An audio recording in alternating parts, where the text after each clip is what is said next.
Decoding English. Unraveling the mystery of ought to. Hello, English learners. Today, we're going to delve into a fascinating part of the English language. We're going to explore the modal verb, ought to. This often overlooked part of English is an exciting component that can enhance your language proficiency once mastered. So, what exactly is ought to?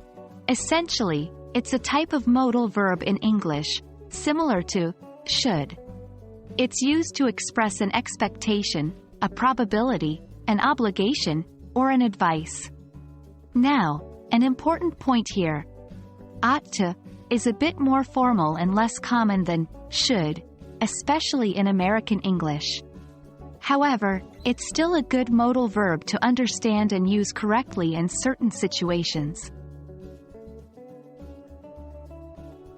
When we're offering advice or saying what we think is the best thing to do, we can use ought to.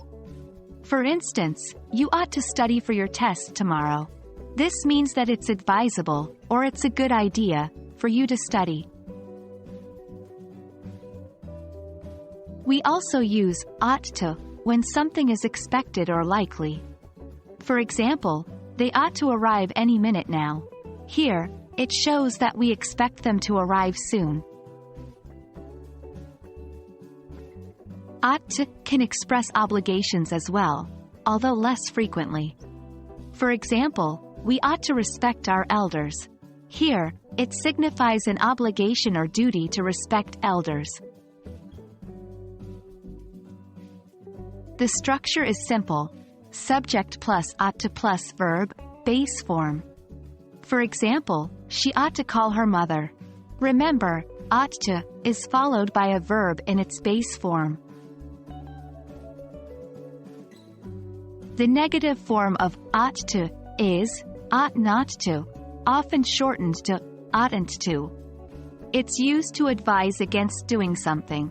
For example, you oughtn't to ignore your homework. That wraps up our discussion about ought to. This modal verb, although less common than some others, is still a valuable tool in your English learning journey. Remember, understanding and using ought to can help you to express advice, expectations, probabilities, and even obligations. Keep practicing, and soon you'll be using ought to like a pro. Stay tuned for our next lesson where we'll explore another intriguing aspect of English grammar. Until then, keep learning and practicing. Happy learning, everyone!